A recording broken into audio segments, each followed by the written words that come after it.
Now let's see. Suspect, suspectant, suspend. Here we are. Suspense. The condition of mental uncertainty, usually accompanied by apprehension or anxiety. Fear of something which is about to occur, as do not keep me any longer in suspense. For our story of suspense tonight, we invite you to enjoy The Devil in the Summer House by John Dixon Carr.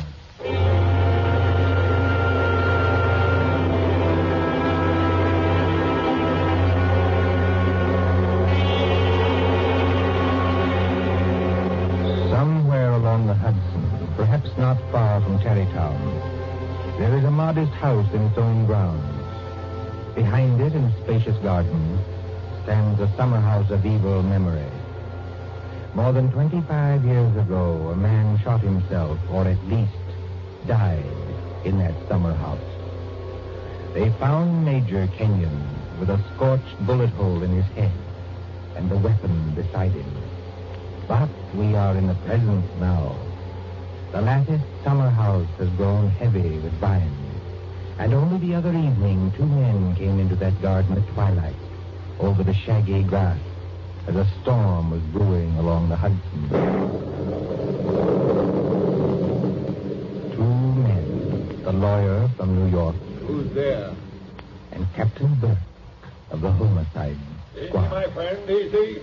I was just going to ask you the same thing. My name is Parker. I'm an attorney. You're not Captain Burke. Yeah, the very same and no other. I thought I recognized you, Mr. Parker. Must be something important to bring you so far from New York at this time of night. I was in Tarrytown anyway. I thought there'd be a housekeeper here. I don't see any light. You've got business here? Yes, in a way. Have you? I don't know. I'll tell you better after you tell me what brought you to a place that no one has lived in for 10 years. Tell me, Captain. Did you ever get an anonymous letter from a dead man? Did you? No, I can't say I did. The letter's anonymous. How do you know the man's dead? Because they're all dead. Every last one of them. Dead and under the ground, where they can't be hurt any longer. Look. There's the summer house where Jerry Kenyon used to work. There are the windows of the library and the dining room. Confound this lightning. Makes the windows blaze, don't it? Jerry Kenyon hadn't a care in the world. Yet he shot himself. I'll show you the letter. Now, look, Mr. Parker, I couldn't read anything in this light. But if we can get inside the house... Certainly we can get into the house. I was the family attorney. I've got the keys. Why should a dead person send me a letter?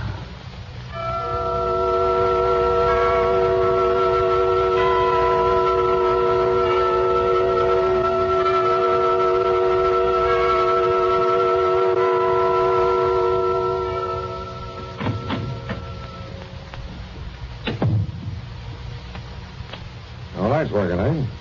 But you got a flashlight, I see. Came here prepared for anything, eh? This is the library.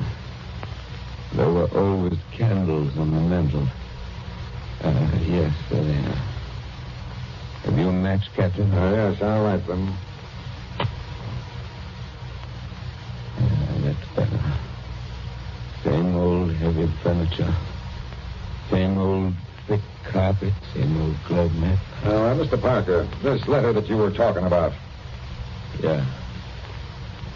Read it. Hey, wait a minute. This thing is dated November 2nd, 1918. That's right, and be careful of that paper. You see how old it is? But it was mailed yesterday. From where? I don't remember. I didn't keep the envelope. Read it. Dear Joe. In case you didn't know it, I'm Joe. Dear Joe, if you want to know how Major Kenyon really died... But we know how he died. It was suicide. Are you sure it was? Whoever wrote this letter doesn't seem to think so. If you want to know how Major Kenyon really died, look in the third drawer of the desk in the library. Press hard at the back of the drawer. Yours will truly. That's that sign. That's right. Now, you're sure you don't know who wrote that letter? This is the first time I've been back in this room, Captain. It was almost a home to me once. There's the chair where Isabel sat on the afternoon it happened. Isabel was Jerry Kenyon's wife, beautiful woman. There's the door that the maid let me in by that afternoon. You know, Captain, seems to me they're all here tonight. Who? We stand beneath the sounding laughter, and the walls around us are bare as they echo our peals of laughter. It seems that the dead are there. Yet we stand to our glasses steady. You know it? I was in my school reader. How does the rest of it go? Yet we stand to our glasses steady and drink to our comrades' eyes. Here's a glass to the dead already. Hurrah for the next that Excuse me, Captain. I don't know what's come over me talking that way. I was very fond of these people. Are you going to look in the desk drawer? This is a lot of nonsense. Then why are you here, Mr. Barker? Jerry Kenyon was always a happy man. At least that's what I always thought. Big, boisterous fellow. Yeah? He had a good position with Vitatone during the phonograph company. Yeah, sure I know. But he'd just been made a major in the Army. 1917. There was a war on then, too, if you remember. I remember. To make the world safe for democracy. Old days. Old heartaches. Old memories. I remember that blazing hot day in August when all the windows were up. I remember this room. And Isabel, that was Jerry's wife, sitting in that chair, knitting. I remember...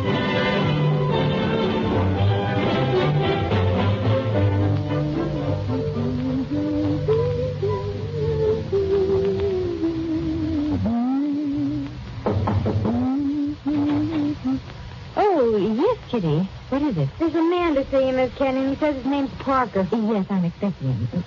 Show him in, please. All right, ma'am. So I take your knitting in your knitting bag? Why should you take my knitting? I don't know, Miss Kenyon. I just wondered. You can come in now. Thank you. Hello, Joe. Hello, Isabel. You sent for me?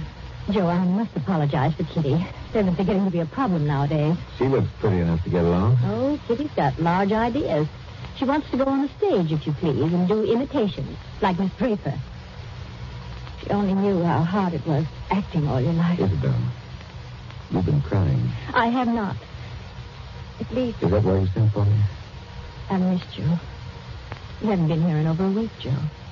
I had an idea Jerry was getting a little tired of having me around this house. Oh, no, Joe. Why, Jerry... Yes, what about Jerry? I wish I knew, Joe. That's why I wanted you here. Where is he, by the way? I want to say goodbye to him before he leaves. He's probably out in the summer house where he works with all those papers. He's got a lot of work to catch up with. He's going overseas tomorrow. Yes, I know. He's out there. He's been out there all day. His last day here. I've been alone. That sounded like a shot. Yes, it was a shot, Joe, dear. Doesn't seem to worry you. It's only Paul. Jerry's brother, Paul. Oh, but you've gotten him off your hands for good. Jerry asked him out. He got here 2 nights ago. That doesn't make it any easier for you, does it? No, I don't mind. Jerry's fixed him up with a pistol range in the cellar. Paul's a terribly bad shot. Not like the rest of us. You don't seem to like it, Joe. Shall I have Kitty go down and tell him? No, it's terrible. As long as he keeps away. Poor Joe. But, about Jerry, who is it this time? Joe, Jerry's been home 5 days on leave from camp. Well, never mind what camp. But he spent 4 evenings of those 5 with that Fisk woman. Diane Fisk? The redhead with all the money? Oh, she got money? Well, She must have some attraction then. Please understand me, Joe. It's not that I'm jealous any longer. It's just no, that of course not. Jerry goes his way and I go mine. I May not be without admirers myself, if it comes to that. You've no idea how true that is, Isabel. No, I was thinking about Jerry. He may not always be lucky. He may meet some girl who's not as broad-minded as I am. And then when he gives her the go-by... Paul must be getting really furious down in that cellar. He's not hitting You anything. must be using a lot of ammunition. Now, your trouble, Joe, is that you're too much of a gentleman. And if you really want to see Jerry, there he is now. Where? Just standing in the door of the summer house. Look out the window. It's finally bright out there. Doesn't he look noble in his new uniform? Sam Brown belt and revolver and everything. Look how he turns around and waves his cap at us. Like a real soldier. Real soldiers don't exactly wave their caps, do they? He does. Jerry! Jerry! Hello there. Jerry, Joe Parker's here. Who? Joe Parker. He wants to see you. Give him a drink or something. I'll come to him. Into the summer house again. Not a care in the world, Now, Henry. listen, Isabel, you've got to slow down. You'll be crying again in a minute. Come on over here and sit down. The light hurts my eyes, that's all. Well, then we'll just hold these blinds. You'll still be able to see. There, how's that? It's better, thanks. Now, can I get you anything? Oh, no, you heard the great white chief's orders. I'm to get you something. What do you have, Joe? A highball? Don't bother with that. Oh, it's no bother. Everything's out in the dining room here. The Iceman didn't deliver today of all days, so I'm afraid I can't give you any ice. I read in the paper yesterday that we're likely to have automatic ice boxes any day now. Things that freeze ice by electricity or something. Do you believe that, Joe? I doubt it. Listen, Isabel. Here you are. Not cold at all. It's the best I could do. Thanks, Emma. What I wanted to say was, couldn't you get that brother of yours to give up practicing now? Hasn't he done his good deed for the day? Yes, maybe he has. I'll ring for Kitty. You don't have to call me, Miss Kenyon. I'm here. Oh, yes, Kitty. What is it? It's only to tell you there's another visitor. This time it's a woman. Lady Kitty. Call her a lady, please. No. Maybe. She says her name's Diane Fisk. Diane Fisk, that's Jerry. Kitty, tell the lady I'm not in. Lady. She's a fine lady. I don't want her truth, my dear. I don't want her truth. Anyway, it's too late, Miss Kenyon. She's coming down the hall now. My dear Mrs. Kenyon. How do you do, Diane? This is a friend of ours, Miss Fisk, Miss Parker.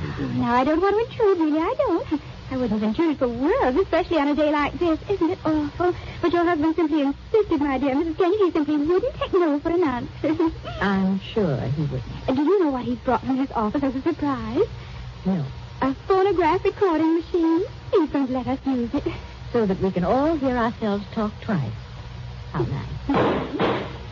Heaven's name, can't somebody stop that firing? Don't fly off the handle. Take it easy now. Kitty.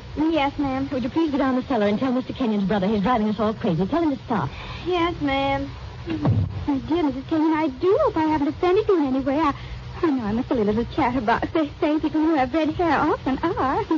Because at your age, you must find the heat very trying. Don't you think we'd all better sit down? I was very much interested in what Miss Fisk said about our phonograph recording machine. Mrs. Kenyon was just talking about a machine to make ice.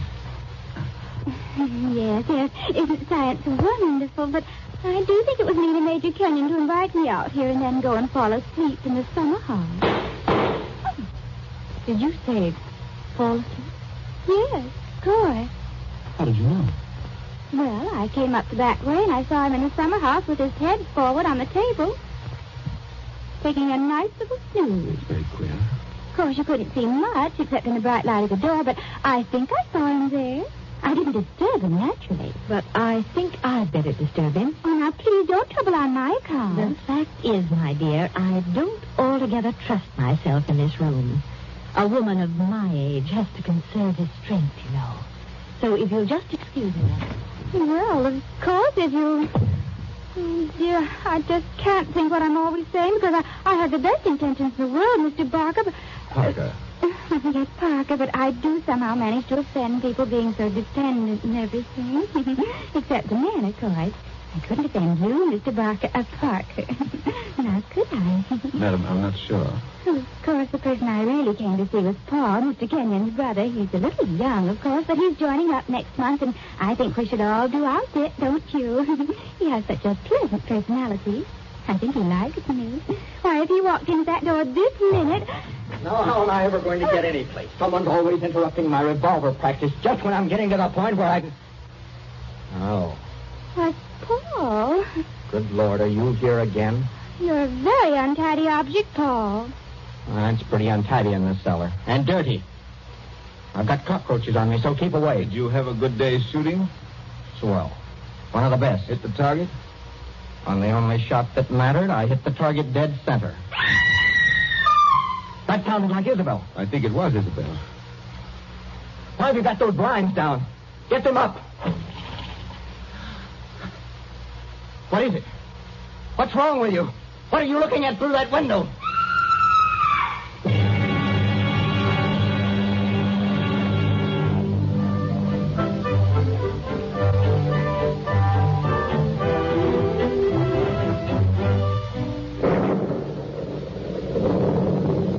That was 25 years ago, Captain Burke. We found Jerry Kenyon lying across the table in the summer house. He'd shot himself through the head with his own revolver from the holster. It was lying on the floor beside him. Shut up, Isabel. I see. When Isabel found him, he'd been dead about half an hour. The doctors proved that, did they? Yes, that shot had been fired against his head. The front of his uniform cap was powder burned where the bullet entered. There's no doubt about that. None at all. We never noticed the real shot Because that young lad was shooting off guns like a maniac in the cellar. Precisely. Now they're all dead. By accident, illness, they're all gone. Isabel Kenyon died less than a year afterwards. I think she died just because she was so fond of Jerry. I suppose you've guessed my little secret. Oh, I think I can sort of read between the lines. You were in love with Isabel Kenyon, weren't you? Yes. Well, these things happen. I never let her see it, you understand? Women know, pretty generally. So, they're gone. The youngest of them. And I'm left alone with old tunes, old ghosts, wondering why the fellow ever killed himself. Why? Why? And this morning, out of a clear sky, I get a letter saying, if you want to know how Major Kenyon really died, look in the third drawer of the desk in the library. But I tell you, we know how he died. Well, aren't you going to do it? Naturally. I've got a key somewhere here that fits the drawer. Now, listen, Mr. Parker. In my father's country, in Ireland, they got a saying that when a man's going to commit suicide... I thought of doing that, too. Then the devil comes in and takes him by the hand and talks to him. They say you can see the devil as plain as I see you, just before you pull the trigger. The devil must have been in the summer house that afternoon. Oh, no, he wasn't. What do you mean? Major Kenyon didn't kill himself. He was murdered. My dear Captain Burke, the police covered all that at the time. Everybody had an alibi. They did they? Well, think of what I've told you. Isabel and I were together all the time. Paul, her brother, was shooting off guns in the cellar. Yes? Diane Fisk, Yeah, what about her? her chauffeur who drove her there, swore he saw her walk straight up to the place. She passed the summer house, but didn't stop there. Well, that checks. Even Kitty the maid could prove she'd never stirred out of the house until just a minute or so before Isabel went herself. Oh, and why did the maid have to leave the house at all? She was taking Jerry the black coffee he drank every afternoon. He'd already been dead half an hour then. And that, my dear Captain, disposes of everybody. Well, now listen, Mr. Parker. You're a good guy, and I'm not going to hold out on you any longer. You see, I say Major Kenyon was murdered because I know he was murdered. By an outsider? By one of the people in the house. That's impossible. Is it? Well, why don't you open that desk drawer and see? What time is it? It's 7:45. 8:45. And I haven't got much time. Well, what? Holy St. Patrick, will you open that drawer? If it's waited 25 years, my friend, it can wait a minute more. I've got the key somewhere in this bunch of keys. Everything the same.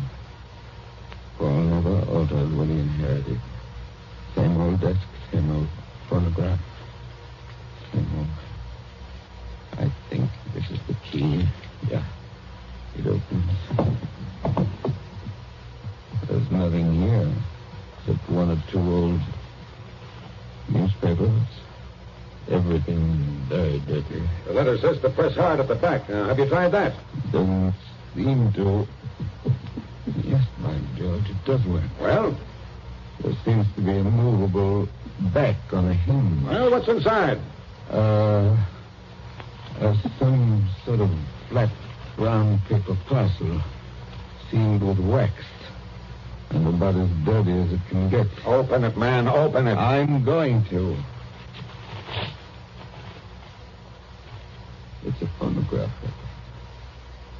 There's a plain white label.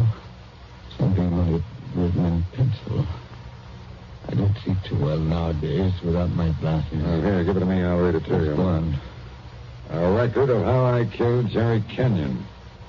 Say, don't you get it, Mr. Parker? This is the real goods. The murderer's going to tell us his own story 25 years later. Be careful. Whatever you do, don't drop it. You seem to be interested enough now. I don't say I'm not interested. I say I can't believe it. You know, when you were talking about the dead coming back and that kind of thing, you sure started giving me goose pimples.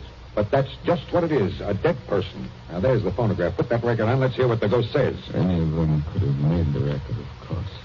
The apparatus was all here. Don't just stand there by the phonograph. Will it work? Yes, it works. Is it wound up? Yes, it's wound up. Here goes. Now, look, Mr. Parker.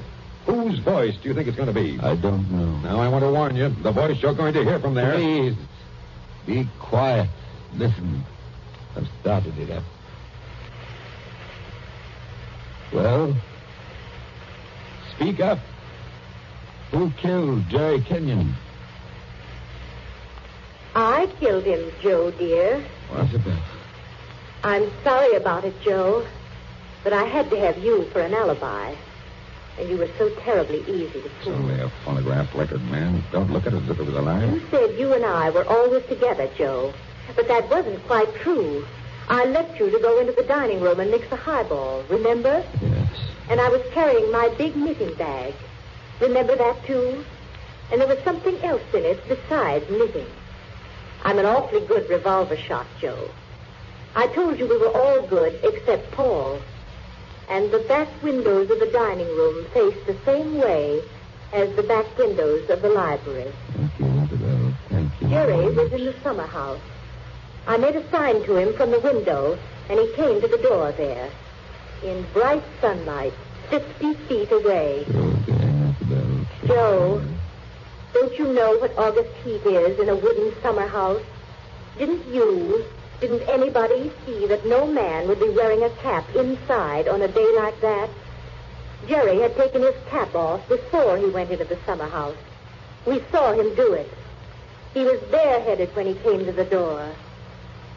So I lifted the revolver and shot him through the head. Then I dropped the gun back in my knitting bag and went back into the library with your drink. Isabel. Don't talk back to the thing, There man. was You'll drive me something else scurry. in my knitting bag, too. I had to use it.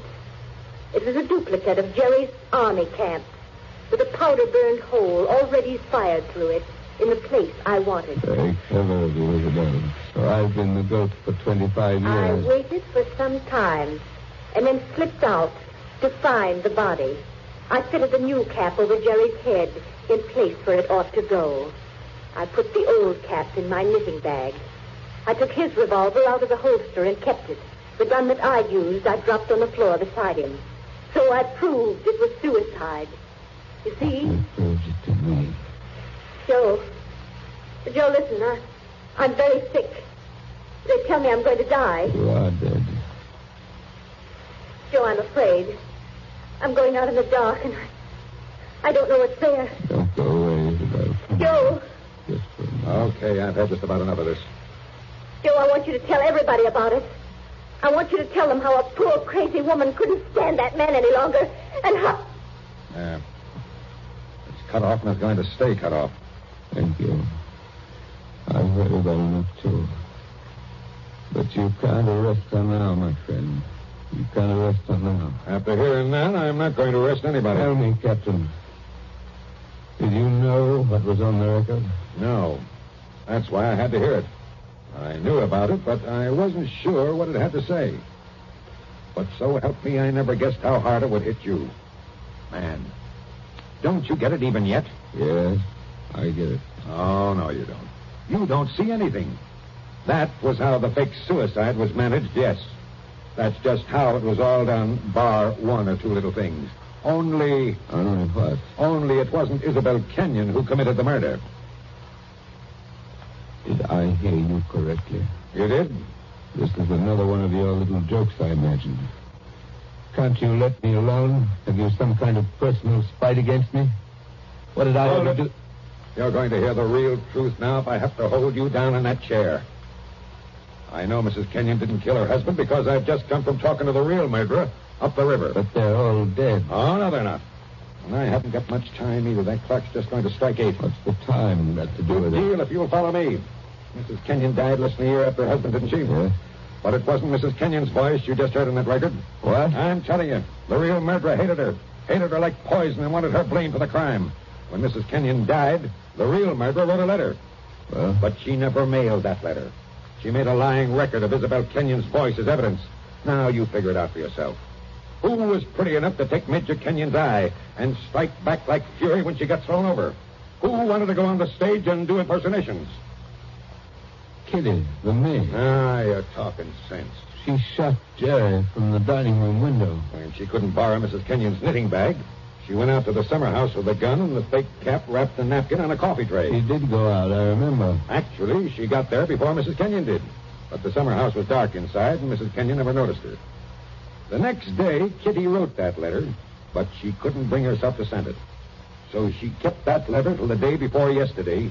Then one of the boys at Sing Sing, Wait a minute. thinking he was doing her a kind action, put a stamp on it and mailed it. Did you say Sing Sing? Yes. They're electrocuting her tonight for the murder of an Italian down at Collier's Hook. I found out about the record, all right. But the one thing I wasn't sure of was that she had done the job alone. Now, frankly, the way you acted, I thought that you might have been in on it, too. Well, that's why I had to hear it through. And it was anything but a joke. And now, here it goes to blazes forever.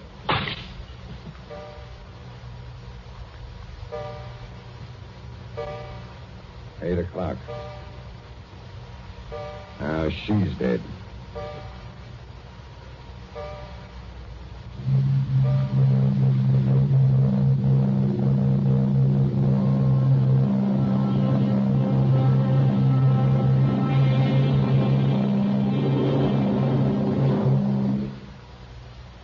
And so ends The Devil in the Summer House. Tonight's story of suspense.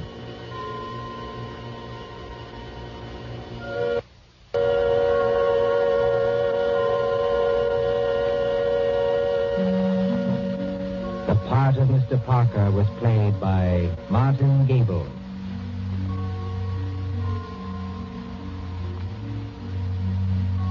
Again next Tuesday at 9:30 p.m. Eastern Wartime. A story dedicated to the thrill of the nighttime. The hushed voice and the prowling step.